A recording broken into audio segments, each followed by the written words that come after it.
The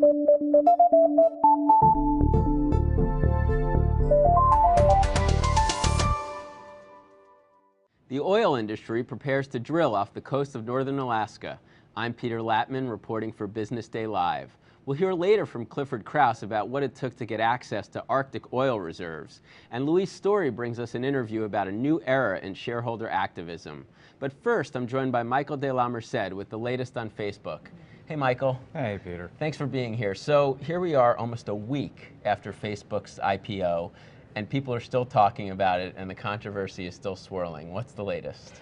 Well, Facebook shares finally traded up yesterday.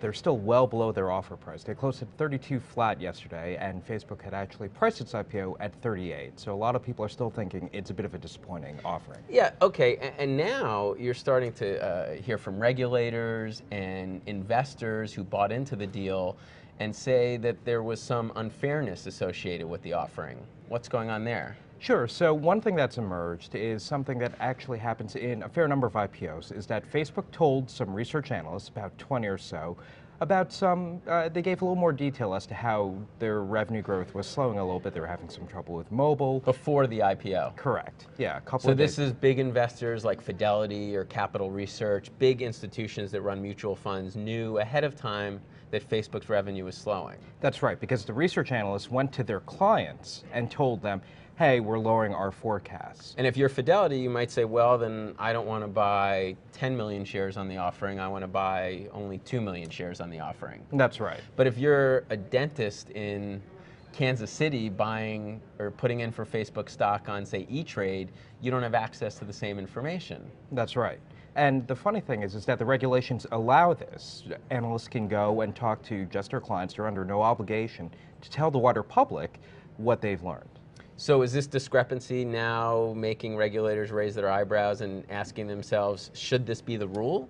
Well, that's the thing, is that right now it is the rule, but you can bet on congressional committees and others to ask whether we should change the rules. Yeah. So there was all this fanfare about the Facebook IPO, Mark Zuckerberg, being lionized and the company being worth $100 billion. And here we are a week later, and Facebook is being criticized for pricing itself maybe too high. Morgan Stanley is being criticized for being an accessory to that high-priced IPO. And the NASDAQ, where the stock is now trading, is also being blamed for an ineffective public offering. So is everyone to blame here? Was this a complete disaster? I think if you talk to people within the offering, they acknowledge there are a lot of people who share some of the blame here. But it's also important to remember that Facebook has been public for less than a week. Amazon traded below its offer price for months, and look at where it's trading now. Right, so come back in 6 months or a year and we'll take stock of where things are. That's what everyone's hoping. Thanks, Mike. Thanks. Shell Oil plans to start drilling test wells off the northern coast of Alaska in July. The opening of Arctic waters for drilling marks a dramatic policy shift by the Obama administration, 2 years after the Deepwater Horizon spill.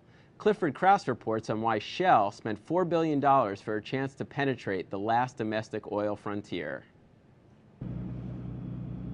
This will be the first time that oil companies drill in Arctic waters in Alaska in over 20 years. It's momentous because this is considered to be one of the last great oil reservoirs yet to be tapped in the world. We're talking about the potential of 1 million barrels a day of oil being produced, which would be more than 10% of what the United States currently produces. And in the future, in about 10 years, it would definitely make the United States more independent, not absolutely independent, but more independent of foreign sources. And that's part of the winning argument that Shell used here, right? It seems that the Obama administration, at least in this decision, has decided to put aside environmental concerns in order to assure more political and geopolitical stability when it comes to energy. There was a lot of lobbying on behalf of this, and it seems to me that Shell was very savvy. In addition to courting the Eskimos and the native population, they worked in Washington to get the message across that, hey, this could be good for even things like climate change issues. They made an enormous effort on two fronts, as you say. Mm-hmm. But at the end of the day, this was a decision made by President Obama.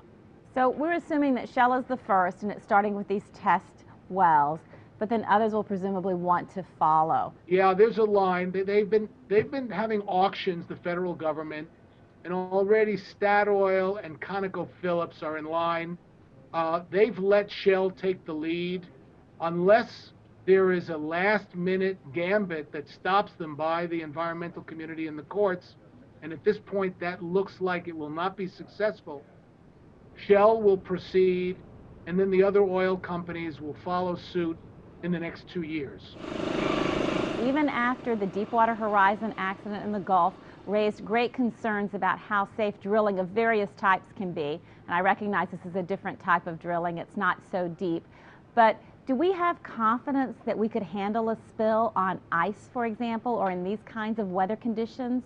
You know, this is probably a lot safer. This is definitely safer to drill, but more dangerous if there is an accident. Despite the fact that Shell says that it's taking all kinds of procedures and precautions with containment, it really could be catastrophic. And that's the big gamble here. Does this tell us anything larger about the administration's energy policy? Well, what it tells you is that this administration is zigging and it's zagging. The last big decision was on the Keystone Pipeline, in which they basically delayed a final decision. And that decision, of course, the oil companies hated, the environmental movement liked. This is a decision which the oil companies are going to like, and the environmental community will hate. Finally, shareholders are exerting themselves in corporate governance issues on everything from executive pay to risk assessment. My colleague Louise Story interviewed Richard Chambers, Chief Executive of the Institute of Internal Auditors, about why they are speaking up. I think to a certain extent maybe we're going through a bit of a crisis of confidence on the part of some of the shareholders. I think they're concerned maybe that their boards haven't been strong enough in overseeing risk management and setting the risk appetite of the company and in helping to assess performance of the key executives in light of the risk appetite. I think one of the things as shareholders, I mean, if you think about any of us who are investing in companies, we want to make sure that company is taking on the kind of risks that we expected it would when we invested in it. Right, and of course this is coming up now with JP Morgan. They just had the huge trading loss. And it's unclear if JP Morgan shareholders really think that bank would be taking on those kinds of directional bets that are leading to maybe $4 billion in loss. The board has to be in touch with their shareholders. They have to bring that sort of skepticism to the table when they're sitting there and helping to work with management to frame the risk appetite. I sort of think of risk appetite as like painting the lanes in the highway. And then the management ought to stay in the lanes. So, one we saw just a few weeks ago was at Citigroup, Vikram Pandit. The shareholders did not approve the pay of the executives there. Yeah. How common is that shareholders vote down executive compensation? Well, as I understand it, it was pretty uncommon last year, which was the first full year of the safer pay regulation that the SEC and the safer adopted. Pay, that gives shareholders the right to even vote on compensation at all. Right. Is that binding? Do the executives have to do what the shareholders say? No, they don't. Actually, it's a non-binding resolution. So what's the point of it? Well, I think what it does is it's a strong signal to the board as to whether they're in tune with what their shareholders' views are. There's one board member really in the hot seat this week with Goldman Sachs. James Johnson is on the board there, and there have been a lot of shareholders pushing to vote him out. How common is it at companies to have shareholders vote a member of the board out? I don't think I've seen a lot of it. I mean, again, I think we're just entering a bit of a new era where shareholders, through some of the recent legislation and regulations, are a bit more empowered to speak their mind and to be able to register their discontent. What I really would hope is that there's an opportunity for shareholders to play a legitimate role and an important role in helping to identify and select the board.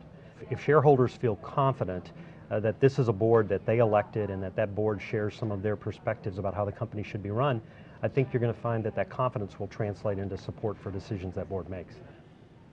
That's all for today. Please stay with us online at nytimes.com for our continuing coverage of these and other stories. I'm Peter Latman, reporting for Business Day Live. Thanks for watching.